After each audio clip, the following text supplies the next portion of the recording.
दोस्तों नमस्कार। आप लोगों का एग्री स्टडी 92 में बहुत बहुत स्वागत है। आज हम एग्रीकल्चर से संबंधित 20 मोस्ट इंपॉर्टेंट क्वेश्चंस को देखेंगे जो प्रतियोगी परीक्षा में पूछे जा चुके हैं। इसमें हमारा पहला प्रश्न है, आधार बीज किसके द्वारा पैदा होते हैं? ऑप्शन नंबर ए न्यूक्लियस बीज, बी ब्रीडर बीज, सी क्वालिटी बीज, डी प्रमाणिक बीज। तो सबसे पहला जो बीज होता है न्यूक्लियर, फिर उससे बनता है ब्रीडर, ब्रीडर से बनता है फाउंडेशन, फाउंडेशन भी सर्टिफाइड, फिर रजिस्टर्ड बीज। तो इसका राइट ऑप्शन हो जाएगा ऑप्शन नंबर बी, जो आधार बीज यानी जो होता है फाउंडेशन बीज, जो ब्रीडर बीज से बनता है। अगला प्रश्न देखेंगे, पेरेंट्स की विशेष जुड़ाव की क्षमता उच्च होनी चाहिए ताकि विकसित हो प्योर लाइन, सिंथेटिक, कंपोजिट, संकर। तो इसका राइट ऑप्शन हो जाएगा संकर। पेरेंट्स की विशेष जुड़ाव की क्षमता उच्च होनी चाहिए ताकि संकर विकसित हो यानी हाइब्रिड विकसित हो। अगला प्रश्न देखेंगे, कौन से प्रकार के बीज उपयुक्त वातावरण में उग सकता है? बीज का विगर इंडेक्स, सी बीज का जमाव टेस्ट, सी व्यवहार या वाइबल बीज। तो इसका राइट ऑप्शन हो जाएगा ऑप्शन नंबर डी, जो व्यवहार या वाइबल सीड होते हैं वो उपयुक्त वातावरण मिलने पर जर्मिनेट कर जाते हैं। अगला प्रश्न देखेंगे, निम्न में से कौन सा जल्दी नमी अवशोषित करने वाला उर्वरक है? वह कौन सा फर्टिलाइजर हो जो सबसे जल्दी मॉइस्चर एब्जॉर्ब कर लेता है? ऑप्शन नंबर है urea, B ammonium sulphate, C calcium ammonium nitrate, D है सोडियम नाइट्रेट। तो इसका राइट ऑप्शन हो जाएगा यूरिया। यूरिया जो है सबसे जल्दी नमी अवशोषित कर लेता है। इसमें 46% यूरिया में नाइट्रोजन पाई जाती है। 100 kg यूरिया बराबर 46 kg नाइट्रोजन। अगला प्रश्न देखेंगे, निम्न में से क्या केले का फूल कहलाता है? केले का जो फूल होता है क्या कहलाता है? Option number spike, B corm, C spadix, D catkin. तो इसका राइट ऑप्शन हो जाएगा ऑप्शन नंबर सी, जो केले का फूल होता है वो स्पेडिक्स कहलाता है। अगला प्रश्न देखेंगे, सामान्यतः आम का प्रवर्धन किस विधि द्वारा किया जाता है? ऑप्शन नंबर ए इसमें द्वारा ग्राफ्टिंग, बी है बडिंग, सी है लेयरिंग, डी है कटिंग। तो इसका उपयुक्त ऑप्शन हो जाएगा ऑप्शन नंबर ए, आम का प्रवर्धन मुख्यतः जो ग्राफ्टिंग मेथड के द्वारा किया जाता है। अगला प्रश्न देखेंगे, गेहूं उगने के पश्चात किस खरपतवार नाशी का प्रयोग नहीं करना चाहिए? ऑप्शन नंबर ए 2,4-D, 2,4-D जो है कह सकते हैं फर्स्ट वीडी साइड था। ऑप्शन नंबर बी है पेंडिमेथिलिन, सी आइसोप्रोटोन, डी है ग्लाइफोसेट। तो इसका राइट ऑप्शन है ऑप्शन नंबर डी, गेहूं उगने के पश्चात हमें ग्लाइफोसेट जो होता है वीडी साइड, इसका उपयोग नहीं करना चाहिए क्योंकि ये नॉन सेलेक्टिव होता है, गेहूं की फसल भी हमारी चली जाएगी। अगला प्रश्न देखेंगे, किस देश में सबसे ज़्यादा फल पैदा होते हैं? किस देश में सबसे ज़्यादा फल पैदा होते हैं? ऑप्शन नंबर ए चीन, बी ब्राज़ील, सी भारत, डी इजराइल।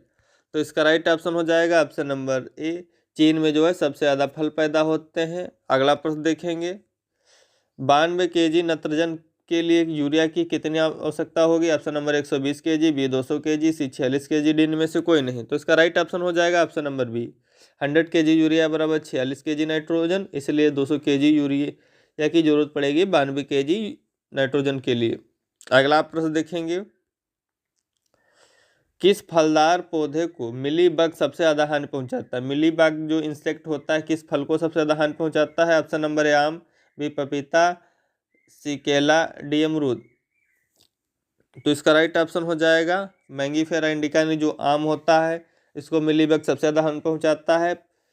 अगला प्रश्न देखेंगे, सघन खेती जिसमें फलों की खेती, गम एवं रेजिन की खेती होती है उसे क्या कहते हैं? ऑप्शन नंबर ए है इसमें आर्बोरिकल्चर, अबोरिकल्चर, सी सिल्वीकल्चर, डी एफॉरेस्टेशन। तो इसका राइट ऑप्शन हो जाएगा ऑप्शन नंबर ए, आर्बोरिकल्चर कहते हैं जिसमें फलों की खेती होती है, गम रेजिन की खेती होती है। अगला प्रश्न देखेंगे, केंद्रीय आलू अनुसंधान संस्थान कहाँ पर है? सेंट्रल पोटैटो रिसर्च इंस्टीट्यूट कहाँ पर है? ऑप्शन नंबर है नई दिल्ली, बी कानपुर, सी शिमला, डी पालमपुर। तो इसका राइट ऑप्शन हो जाएगा ऑप्शन नंबर सी, शिमला में सेंट्रल पोटैटो रिसर्च इंस्टीट्यूट स्थित है। अगला प्रश्न देखेंगे, किस गैस की जो ग्लोबल वार्मिंग क्षमता है सबसे ज़्यादा होती है? ऑप्शन नंबर ए CO2, बी है CH4 यानी मीथेन, सी है नाइट्रोजन डाइऑक्साइड, डी है इनमें से कोई नहीं। तो इसका राइट ऑप्शन हो जाएगा ऑप्शन नंबर सी, जो नाइट्रोजन डाइऑक्साइड होता है इसकी जो ग्लोबल वार्मिंग क्षमता होती है वो सबसे ज़्यादा है यहाँ पे। अगला प्रश्न देखेंगे, कौन सा कृषि यंत्र विभिन्न उद्देश्यों के लिए प्रयोग किया जाता है? ऑप्शन नंबर ए देसी हल, बी मोल्डबोर्ड हल, सी देसी बीज मशीन, डी यांत्रिक बीज मशीन। तो इसका राइट ऑप्शन हो जाएगा ऑप्शन नंबर ए। जो देसी हल होता है ये वी आकार का कोण काटता है, इसको विभिन्न उद्देश्यों के लिए आप यूज कर सकते हैं।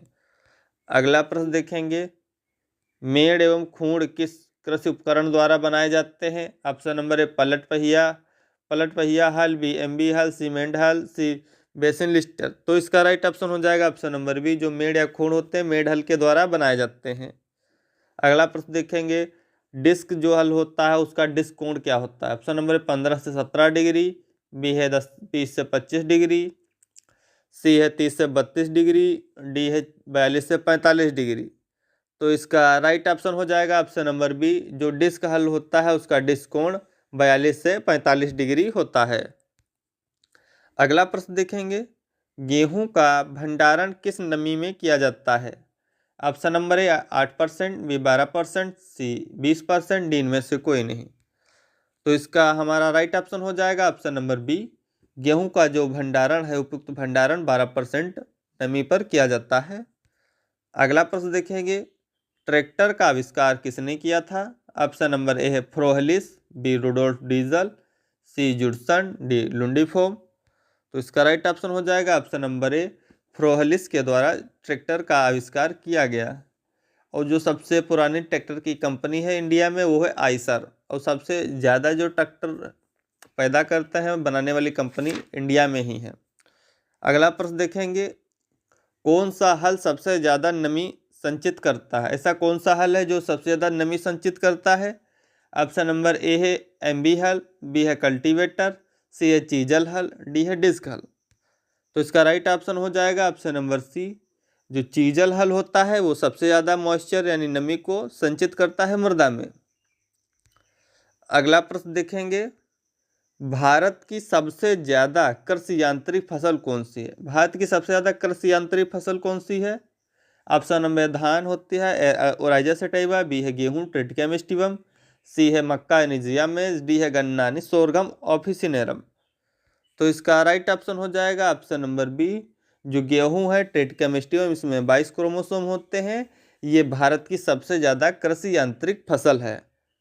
Thanks for watching, please like and subscribe my channel.